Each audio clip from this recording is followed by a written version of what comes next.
so I'm going to be performing my simulated CPR on my canine patient. This is for Katie McGivern, 219-59082. So the first thing that we want to do is we want to check for airway, breathing, and circulation on the patient. We check for the chest to be rising up and down. If the animal is non-responsive to any form of stimulation or calling their name, Daisy, Daisy, and there's no response there, then we know that we're in a situation where we need to perform CPR. So I see no respirations here. I've got my hand on the chest, so I know that I'm going to have to start CPR.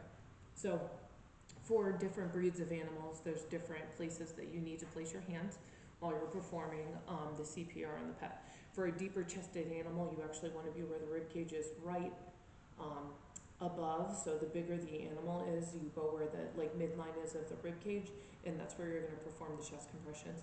If it's a smaller animal like a Boston, you're actually not going to have them in lateral recumbency. You're going to put them on their back, and then you're going to perform CPR that way on the chest cavity. So it all depends on the situation and how big the dog is and the circumstances. For the actual compressions themselves, there's a certain way that you want to do it. You want to make sure that your elbows are not bent like this, but that they're locked out. You also want to make sure that you've got your hands over each other, and so that when you're doing the compressions, you don't have loose elbows.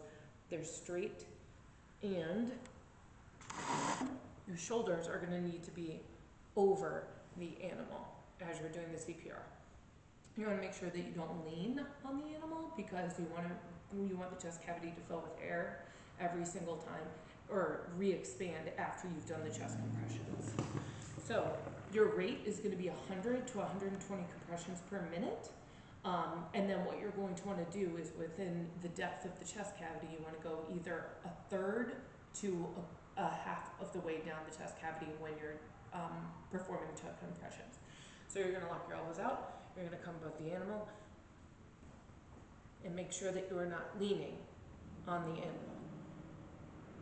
So 100 to 120 compressions per minute, and then every 30 compressions you're going to want to do a mouth to nose breath. So you want to make sure that the entire muzzle is shut, and you're going to put your mouth over the nose and the mouth of the animal, and you're going to give 2 breaths per 30 chest compressions. So we'll pretend 28, 29, 30. Make sure the muzzle is closed. Then go back to chest compressions. You want to be sure that you're doing at least 2 minutes long without any interruption, so that the circulation is happening that you're trying to achieve within the animal. And then you also, of course, want to check whether or not you have any respirations at that point, or if the animal is responsive at all. So all of these things are very important when you're performing CPR on your canine patient.